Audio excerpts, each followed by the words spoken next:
In the dark shadows, in the white cold, fearlessly we search for knowledge new and old. We drink the strong spirits and read ancient tomes. The order Abracast. We are the brave and bold.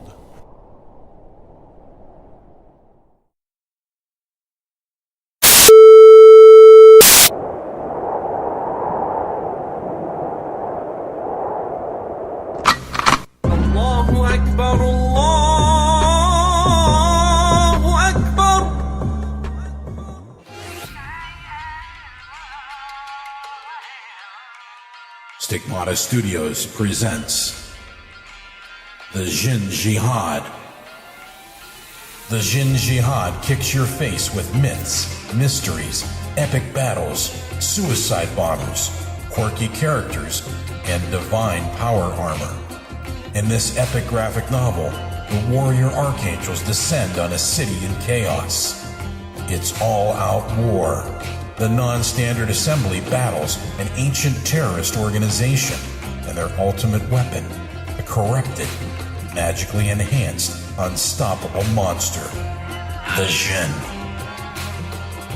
This graphic novel is a wild ride. It's one part distant Arab myth, one part Old Testament angelic vengeance, and one part unique heroic tough guys. Available on Amazon.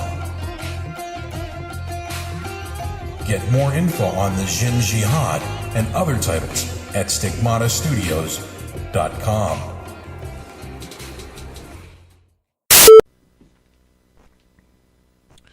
Is it that by its indefiniteness, it shadows forth the heartless voids and immensities of the universe, and thus stabs us from behind with the thought of annihilation when beholding the white depths of the Milky Way?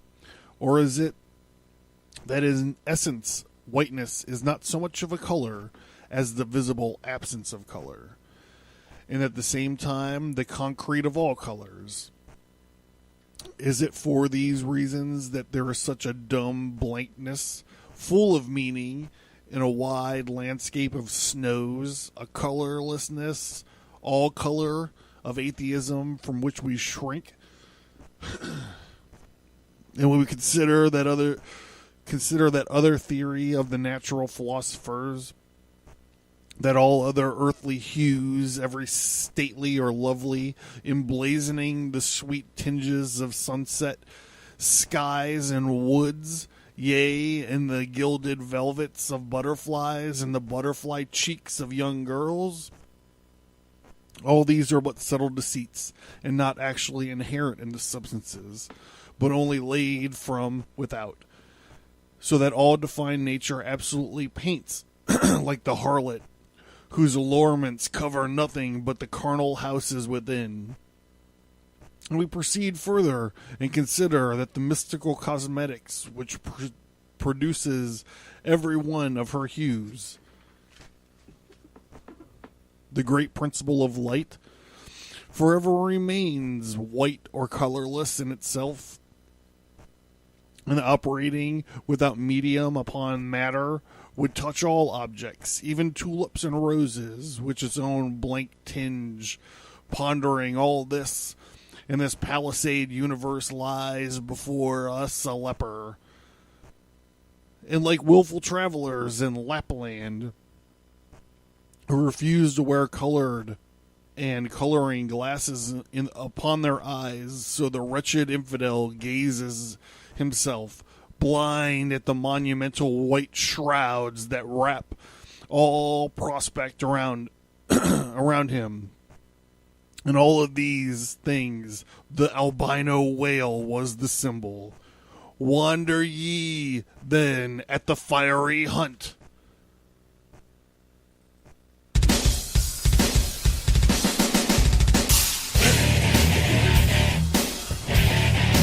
Higher and higher at St. Elmo's fire. St. Elmo's fire.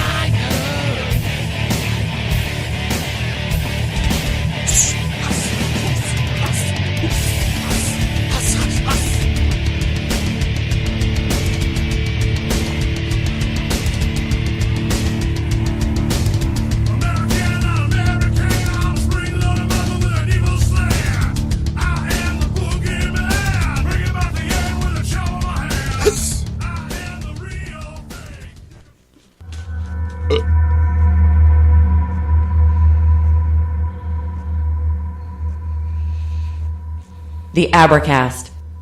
Occult. History. Whoa, Conspiracy. Whoa. Violence. Ease it back, little lady. Sorry about that if that was too loud. I'm not re-recording it. All right, everybody. I'm your home slice. I'm your seaman. I'm your comrade. I'm your high mastsman, John Towers. This is the Abercasty. The Abercast is, of course, the official podcast of the Stigmata Studios. Last week, we went on and on about Manly P. Hall's book, The Secret Destiny of America. And before that, we talked about Burning Man with my homeboy Loomis.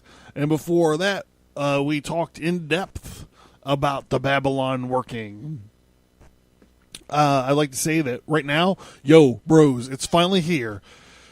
Guys, the Revenge in a Saloon Called Hell is finally here. There'll be a link in the show notes to get to it if you are so inspired to, and please do. There's many ways to support the show. Buying comic books is the best way to support the show. And, I mean, let's just face it. If you like the topics we talk about here, more than likely you're going to like the stories that we tell in the comic books. Anyway, my art's pretty good, my writing's not half bad, and the topics are all bullets, booze, blood, and blasphemy. So let's get this thing going. Revenge in a Saloon Called Hell, of course, as you guys have heard me talk about from time to time, is about a guy who feels like he's been broken and tortured and his life's been all fucked up because of this Archangel Uriel, this fallen, disgraced Archangel Uriel, and a demon lord named Nizaro. And he figures out a way to get to hell so he can exact his revenge on him.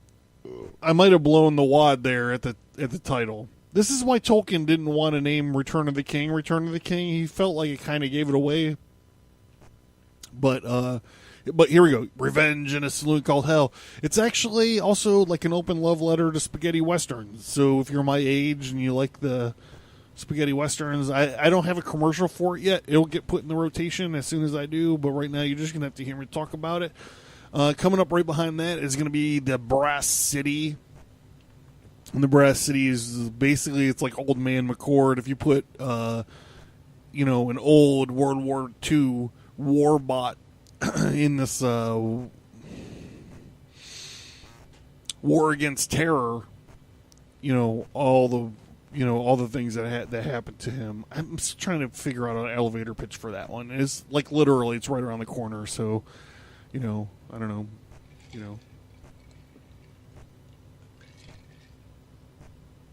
I'm so excited for these upcoming books. They look awesome. They're going to be great. I'm finishing up the art on the fourth one right now. I'm actually starting to think about like what I'm going to do next.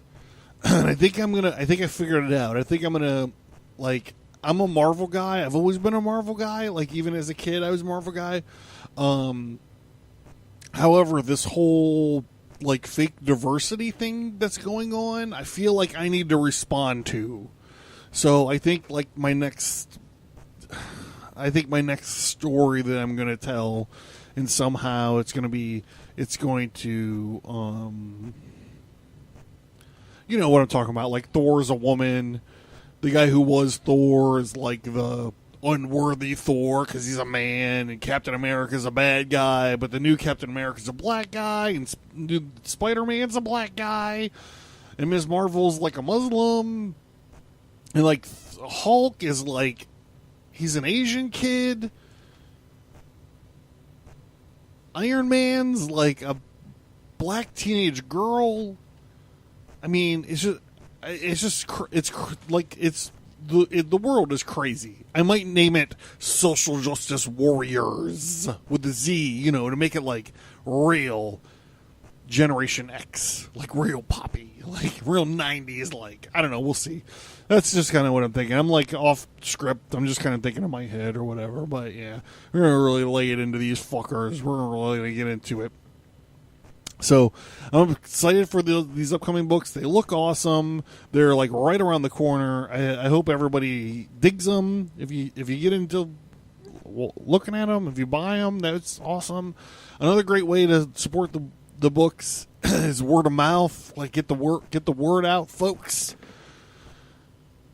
Like I said, if you're listening to this, you probably know another weirdo that would like these kind of fucking things. So let them know all about it. Also, another great way is to rate and review. I don't have any new iTunes people to rate. I don't have any new iTunes people to shout out to. So please fix that. Please fix it. I want some more iTunes to read, everybody. I usually try to explain why we're doing a topic on the show. This week, October 18th, 1851, was the first publication of the great American novel. We're going to do a little change of pace here. I mean, we kind of been hitting it hard and heavy for a while. I want to do something a little bit on the fun side, especially for me. I find it fun. I'm getting a little bit ahead of myself, though. So I'm going to back up a bit. When I was a kid, I loved Godzilla. I love Godzilla movies. I love Godzilla action figures, even though they didn't make sense because they like shot their hands off. And I'm like, Godzilla can't do that. And if he could, how would he be able to put them back on? I was always like real grounded into biology, I guess. Like, why can Godzilla shoot his hand off? Like, I don't know. That didn't make any sense to me at all. But then he had like his Gene Simmons tongue would flip out. Like, you'd hit that little scale in the back of his spine and he'd be like... And I love Godzilla movies. My first, like, published work... Okay, so I grew up in Cleveland, and we, on our UFH channel, channel 43, there was a Saturday morning host. Afternoon host, whatever. Super Host was his name. He's been immortalized in rap albums. Super Host, whatever. I can't do it. You know what I'm talking about. But he would run Three Stooges episodes or shows or shorts or whatever, and then he would do like 2 Godzilla movies or whatever, like these shitty sci-fi movies. And I became obsessed. Every Saturday afternoon, I was watching Super Host because I wanted to see these gigantic monsters get it on. Not get it on, but get it on. Bam, boom, shakazam. You know what I'm talking about. I mean, I'm sure there's such a thing as kaiju porn nowadays, but back then, no. We just wanted to see Knuckles. Knuckles, radioactive fire, some tail moves... Like some buzzsaw chest moves. Like that's what, some hooks. I've said too much. Gigan was my favorite Godzilla bad guy. He was like a gigantic, like walking atomic chicken? Bowling pin? I don't know. But he had a buzzsaw on his chest, son. Anyhow, I've totally lost where I'm going. Oh, so I drew this whole book on Godzilla and on his antagonists, and I sent it to Superhost, and he actually right before commercial break, he like held it up and like went through the whole book, like with his TV audience. I thought that was really cool. As a kid, I mean, it shaped my life. I was like, okay, this is what I want to do. Superhost is fine with it. Fucking sign me up. I'm going to do it. Of course, I've never done it. Well, okay, so,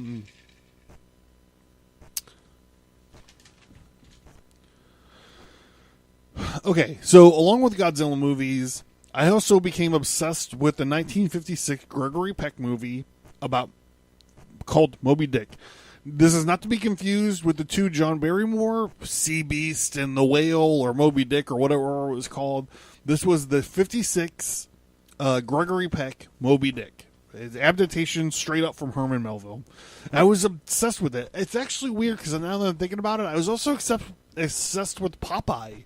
So I don't know if these two things matched. I do remember that in the Popeye movie that Popeye fought a giant octopus.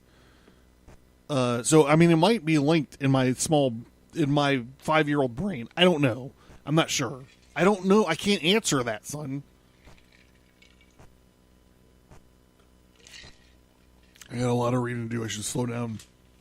All right, but what I can say is that my 5-year-old mind, Johnny Towers, drawing scenes from Star Wars and Godzilla, I adapted the film as a comic book when I was a young kid.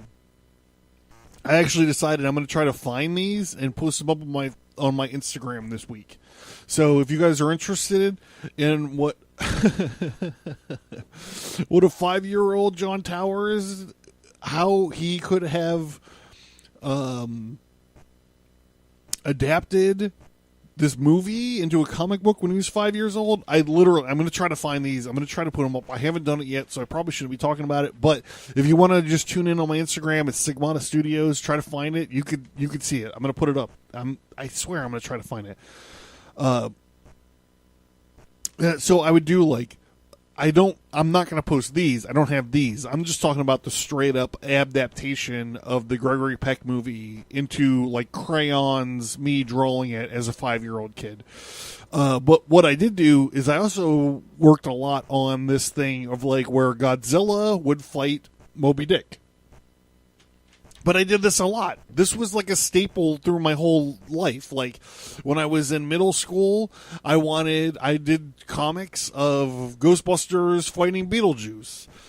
And like later I did like Martin Riggs teams up with John McClane and Axel Foley, etc. Like I did all these. I have all these stories. I did them all. This probably explains why I love League of Extraordinary Gentlemen so much. But like literally, this is what this was like my whole childhood. I didn't have very many friends. Okay. So this is going to link into. It's actually going to link into some weird areas that probably you wouldn't understand. But I like to talk about how this episode is going to link into the other episodes. This links into a few weird episodes. It sort of links into the episode 54, the sign of Jonah. We talk a lot about a whale. So do the people in the book talk a lot about a whale. In episode 37, the book of Job. Did I say episode 54, the book of Jonah? Yeah, that's what I meant. It's going to talk a lot about Jonah because there's whales in Jonah, or a whale in Jonah.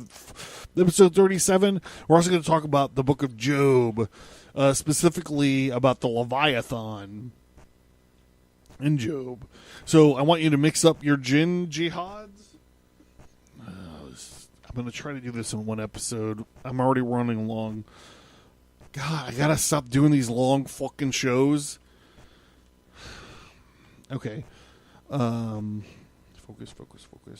Mix up your jinn jihads, stir them up with your whale jawbone leg, or your harpoon.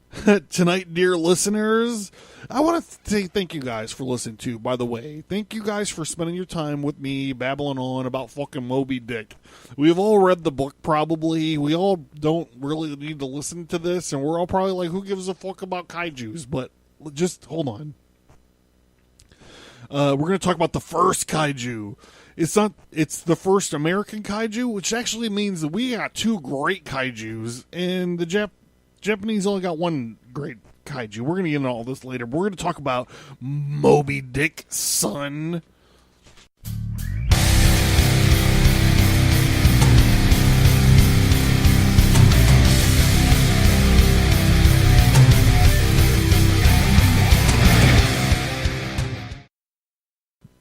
All right, so before I get into this, I want to say that I'm not a professional literary professor.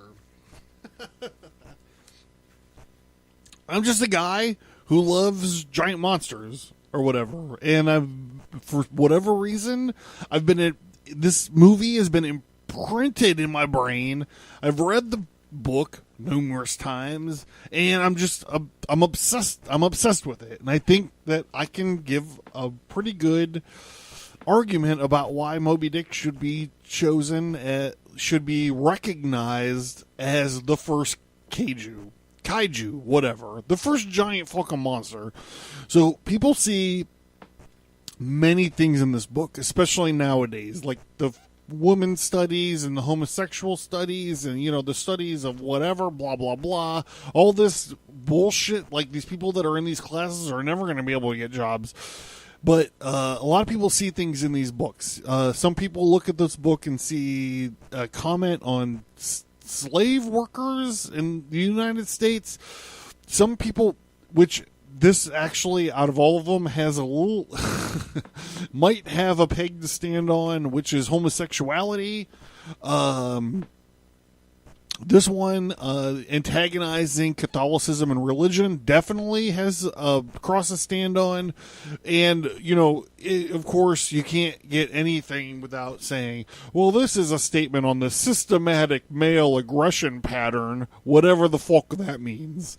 So, I'm not sure how to continue. I guess what I got to do at this point is just summarize the gigantic novel Moby Dick. I just got to get down to it. And this is the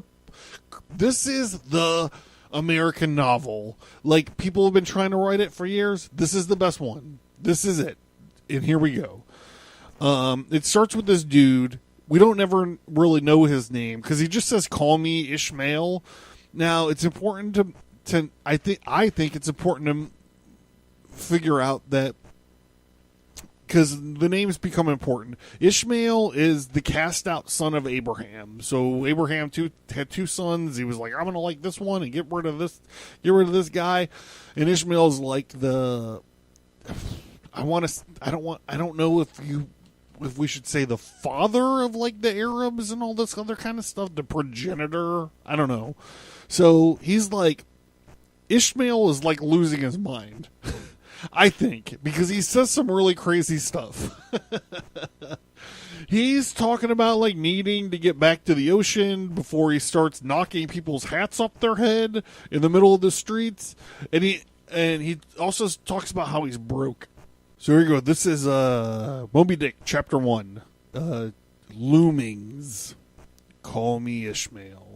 Some years ago, never mind how long precisely, having little or no money in my purse, and nothing particular to interest me on shore, I thought I would sail about a little and see the watery part of the world, in a way I have of driving off the spleen and regulating the circulation whenever I find myself growing grim about the mouth. Whenever it is a damp, drizzly November in my soul, whenever I find myself involuntarily pausing before coffin warehouses and bringing up the rear of every funeral I meet, and especially whenever my hypos get such an upper hand of me that it requires a strong moral principle to prevent me from deliberately stepping into the streets and methodically knocking people's hats off, then I count it's high time to get to the sea as soon as I can. This is my substitute for a pistol and a ball. With a philosophical flourish, Cato throws himself upon his sword. I quietly take to the ship. There is nothing more surprising in this. If they knew it, almost all the men in their degree, sometime or another, cherish very nearly the same feelings towards the ocean with me. So as I read this, I'm like, I need to adopt Moby Dick as like a Hunter Thompson book. I used to see him like stepping out and be like, fuck it, knocking people's hats off their heads and all this. Okay. Like I said, I'm trying to keep a tight ship. I'm already super late. He's going to so Ishmael, the guy we know is Ishmael, goes to a bar and he drinks and he's like, let me rent a room. And he winds up sleeping with a tattooed cannibal harpooner named Queequeg. And the bed, he's in the bed minding his own business. The bartender goes, Queequeg, he's actually out. He sells these heads, so he's out selling heads, but he'll be back pretty soon. And then Queequeg comes in, and he's like, he gets into bed, and he realizes Ishmael's in the bed with him, and he grabs his head, and he's like, how can I sell it? He just tries to rip it off the guy's head. He's like, whoa. So actually, Queequeg and Ishmael become, like, best of buddies. And they're like, well, he's like trying to like, how am I going to sleep in this bed with this cannibal? And Ishmael, who's had a few, we'll say he's had a few drinks in him, goes, well, it's better to sleep with a sober cannibal than with a drunk Christian. They wake up in the morning and they go to church. And it's sort of like, to me, when I read it, it's sort of like it's like a theme church. It's like if Chuck E. Cheese was a church specifically for whalers. I mean, they have like hymns about whales. It's described that there's like there's the bow of a ship that comes out, and the preacher, when he comes out, he addresses everyone as shipmans rather than like congressional or Congress people, congressionalists. I don't know what they call people, petitioners. I don't know, whatever you call. I doubt if you go to a church in Ohio, they're like, okay, shipman, thank you for being here. I doubt that's what it is. I don't know what it is. I don't know. But I'm not gonna sing this hymn, but I'm gonna read it because it gets you in the mindset of the whole thing, which I think is probably what it's made to do. I gotta. The ribs and terrors in the whale arched over me in dismal gloom, while all God's sunlit waves rolled by, and the lift of me deepening down to doom. I saw the opening maw of hell, with endless pains and sorrows there, which none but they that feel can tell. Oh, I was plunging to despair. In black distress, I called my God. When I could scarce believe him mine, he bowed his ear to my complaints. No more the whale did me confine. We speed, he flew to my relief, as on radiant dolphin-born awful, yet bright as lightning shone the face of my delivered God. My song forever shall record the terrible that joyful hour. I give the glory to my God. His all mercy is the power. So this whole sermon, we're going to get into bits and pieces of it. Actually, a lot of bits and pieces. Actually, I didn't realize I highlighted so much of this stuff. But we're going to tell the story of Jonah from this preacher's point of view. And we told the story of Jonah earlier in the other episode about the sign of Jonah, but we're going to get into it only because it kind of sets one of the themes. Okay, so this old fucking preacher named Pastor Maple comes down and he goes, beloved shipmates, clinch that last verse of the first chapter of Jonah. And God had prepared a great fish to swallow up Jonah. Shipmates, this book containing only 4 chapters, 4 yarns, is one of the smallest strands in the mighty cable of scriptures. Yet what depths of the soul does Jonah's deep sea line sound? What a pregnant lesson to us is this prophet. What a noble thing is this canticle what a noble thing is the canticle in the fish's belly, how billow-like and boisterously grand. We feel the floods surging over us, and we sound with him to the keeply bottoms of the water. Seaweed and all the slimes of the sea is about us. But what is the lesson the book of Jonah teaches? Shipmates, it is 2-stranded lesson.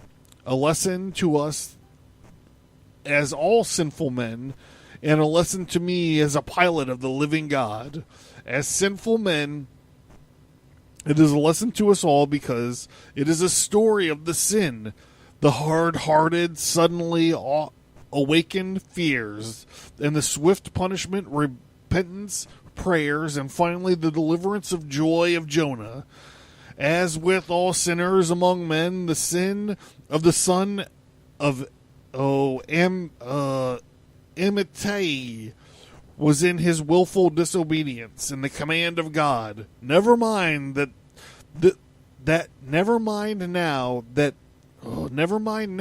what that command was, or how conveyed, which he found a hard command. But all the things that God would have us do are hard for us to do. Remember that, and hence he oftener command us that endeavors to persuade, and that we obey God, and we must disobey ourselves. And it is in this disobeying ourselves wherein the hardness of obeying God consists. With the sin of obedience to him, Jonah still further flouts at God, seeking to flee from him. He thinks a ship made by men will carry him into countries where God does not reign. But only does the captains of this earth. He skulks around the wharves of Joppa, and he seeks a ship that is bound for Tarshish, and he lurks perhaps a hitherto unheeded meaning here. By all accounts, Tarshish could have been no other city than the modern Cadiz. That their opinion of learned men, and where Cadiz is shipmates. Cadiz is in Spain, as far by water from Joppa as Jonah could possibly have sailed in those ancient days, and when Atlantic was an almost unknown sea, because Joppa, the modern Jaffa shipmates, is one of the most easterly coasts of the Mediterranean, and Syrian and Tarnash or Cadiz, more than 2,000 miles to the westward from that of the outside of the Straits of Gibraltar.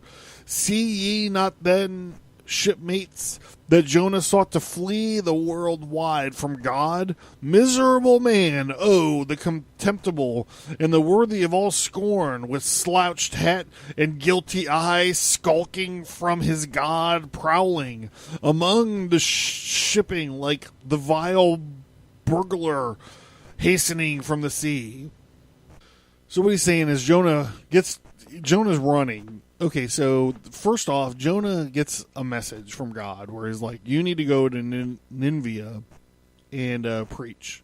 So Jonah's like, I don't want to do that. So he goes, and like what this preacher is saying, he goes and he gets a ship and he runs. And that ship, my friends, was the first of recorded smugglers. The contraband was Jonah. But the sea rebels, he will not bear the wicked burden. The dreadful storm comes on in the ship like a break. But now when the boatswain calls all hands to lighten her, when boxes, bales, and jars are clattering overboard, and when the wind is shrieking and the men are yelling, every plank thunder with the trampling feet right over Jonah's head, and in all this raging tumult Jonah sleeps his hideous sleep. He sees no black sky and no raging sea. He feels not the reeling timbers, and little hears he or heeds he of the far rush of the mighty whale, which even now the open mouth is cleaving the seas after him. Aye, shipmates, Jonah was gone down to the sides of the ship, a berth in a cabin, as I have taken it, was fast asleep, but the frightened master comes up to him and shrieks in his dead ear, What meanest thou, O sleeper, arise! Startled from his lethargy by the direful cry, Jonah staggers to his feet and stumbles to the deck and grasps a shroud to look out upon the sea, and the moment he is sprung upon by a panther billow leaping over the bulwarks, wave after wave thus leaps into the ship, and finding finding no speedy vent, runs roaring fore and aft, till the mariners come nigh to the drowning, yet let afloat. And even as the white moon shows her a frightened face from the steep giles, in the blackness overhead, aghast Jonah sees the rearing bowsprit pointed high upwards, and soon beat down against towards the tormented deep. So these guys are all like, "Yo, bro, who are you? Why are you doing that?" They actually cast lots, and Jonah gets the lot, and they're like, "Why? What's going on? Why is this? Why are you doing this?" And he's like, "I'm running from my God." And they're like, "Who's your God? What can we do to stop them?" And Jonah goes on, and this is not reading from the Bible. I'm reading from Moby Dick. This is from Moby Dick. "I am a Hebrew," he cries, "and then I fear the Lord of the God of heaven, who hath made the sea and the dry land. Fear him, Jonah. Aye, well, mightest thou fear the Lord God then straightway." He now goes on to make a full confession, whereupon the mariners become more and more appalled, but still are pitiful. For when Jonah, not yet supplicating God for mercy, since he but too well knew the darkness of the deserts, when wretched Jonah cries out to them to take him and cast him forth into the sea, for he knew that his sake was the greatest tempest was upon them, and they mercifully turn from him, and they seek by other means to save the ship. By all in vain, the indignant gale howls louder. Then with the one hand raised evokingly to God, with the other, they are unreluctantly lay hold of Jonah. So they're yelling at God with one hand, holding on to Jonah with the other. This is funny because this is exactly what reverses. You're going to see the opposite flip side of this at the end of our story, at the end of Moby Dick. Like, instead, you're going to see one guy who's trying to get to a whale who's killing a whole boatload of people, instead of a whole boatload of people trying to save a guy from getting swallowed by a whale. It's genius. It's fucking genius. So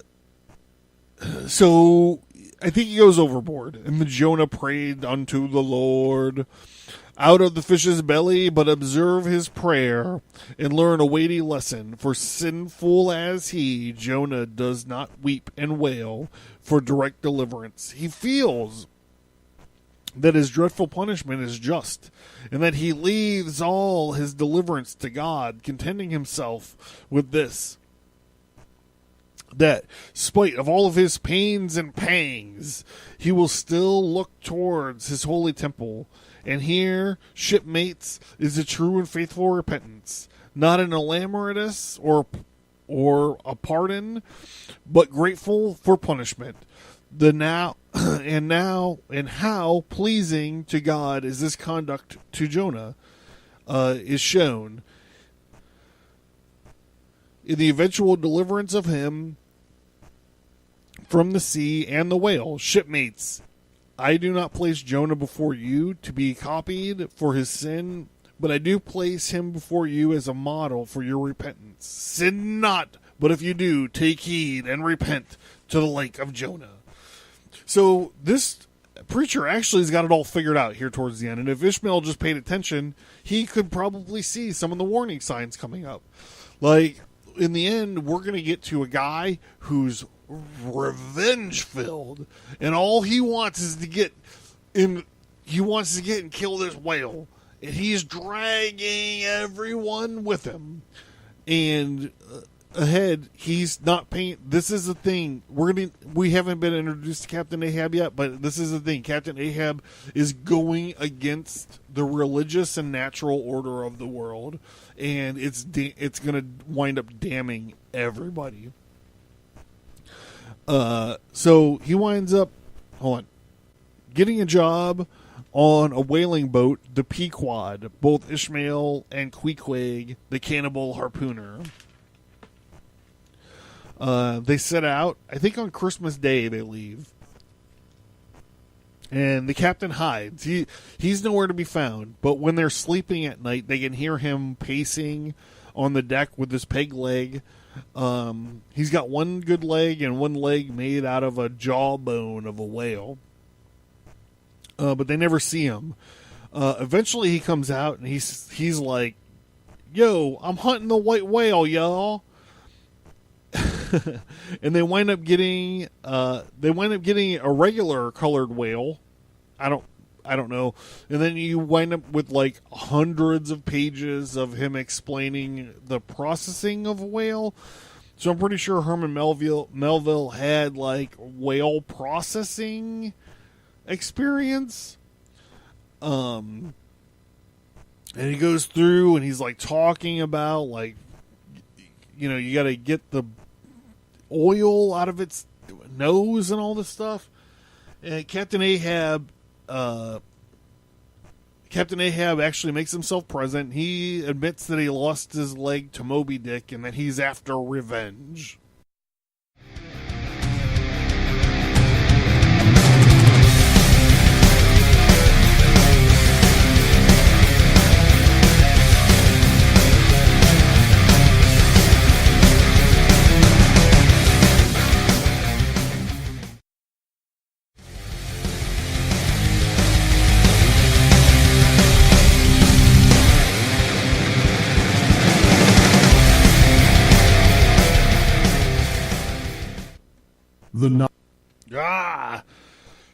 Okay, so I need a.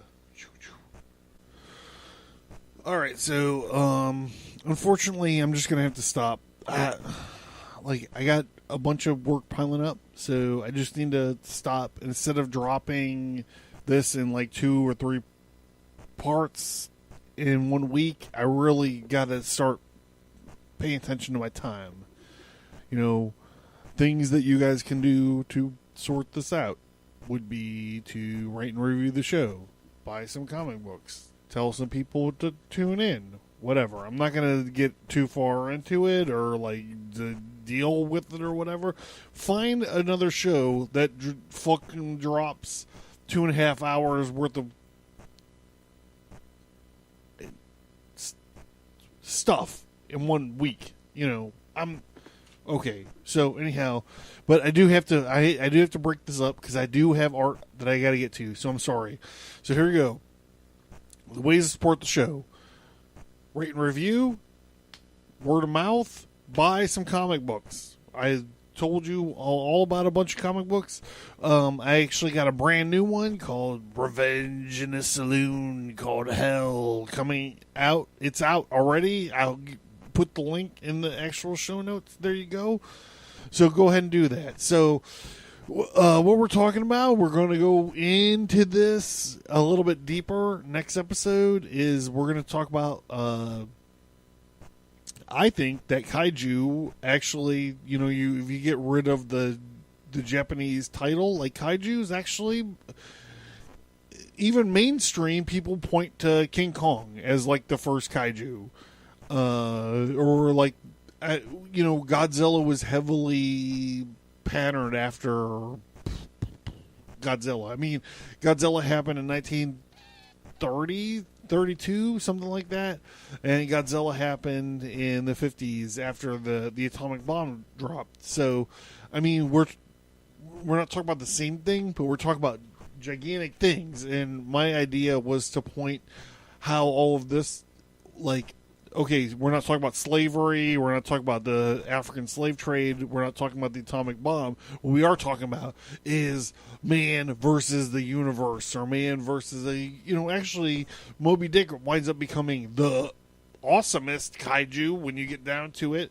You're not just talking about, hey, let's make another rubber suit for this guy to get into, to get melted by Godzilla's breath. Like, kaijus have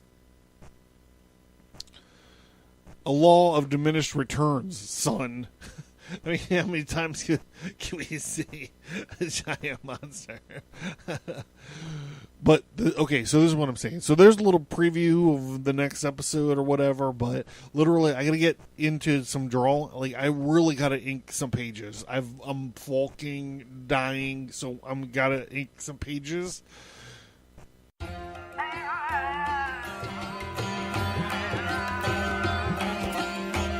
Stigmata Studios presents The Scorpion Strikes. In this comic book, a terrorist called the Scorpion is transported to a secret CIA prison. He quickly turns the tables on the guards and administrators and releases the prisoners. A well-armed anarchist called Constituent Zero assembles a team and fights to take the prison back. This story is a dark political action thriller. The Scorpion's actions set the stage perfectly for the Jin Jihad. Available on Indie Planet. Get more info on The Scorpion Strikes, the Jin Jihad, and other titles at stigmatastudios.com.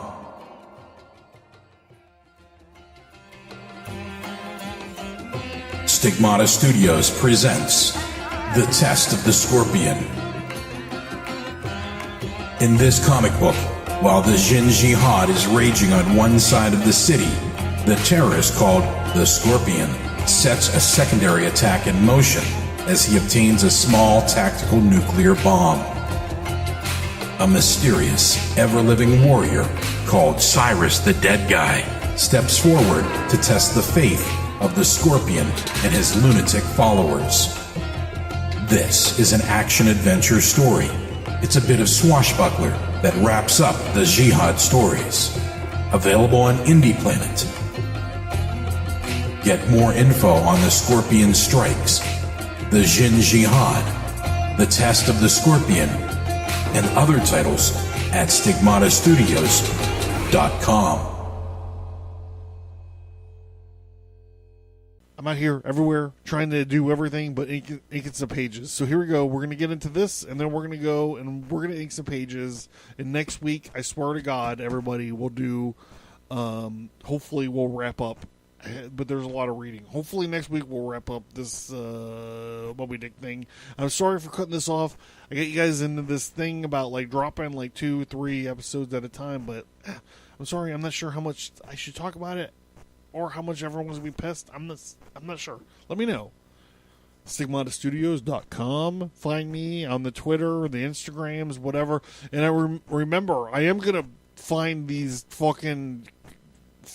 when I'm 5 years old drawing these Moby Dicks, I'm going to put them on Instagram as soon as I find them. So remember that. And if you're interested, go find that. I'm sorry it's such a shit show, but I really got to get some work done. I feel like I'm just over explaining myself. Okay, here we go.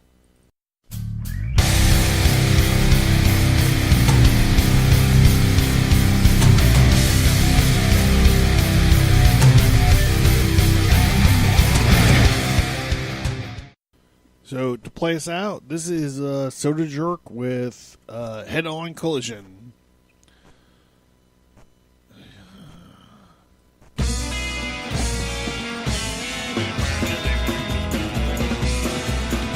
Yeah, well, I still feel lonely with 5 women on me. I know that something's wrong. Well, I used to make passes like a football star, but those days are gone. Something hit me like a truck. Ever since my head-on collision on the highway of love. Yeah, well, I used to ride up to your house in the middle of the night. Now I can't find your mailbox. You know I've done this 1,000 times. I was driving in circles, but I guess I just gave up. Ever since my head-on collision on the highway of love. Well, I'm beating the daylights out of my nightlight. no use, so it's back into the bottle. I dive.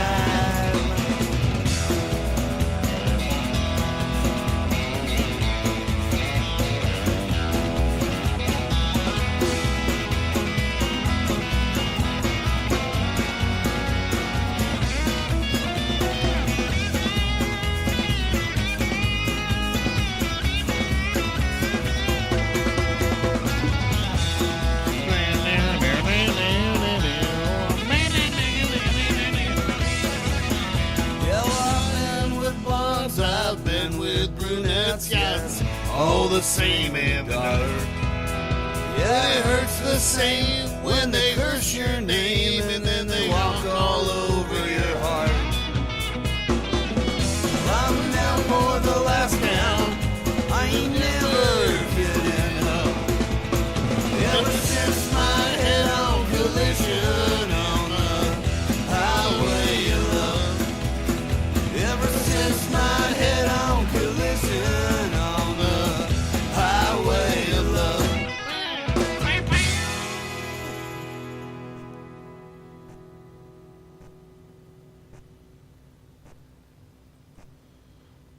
All right, thank you guys. I love you. Thanks for hanging in with there, and I will see you next week with this Moby Dick thing, part 2. Moby Dick part 2, y'all.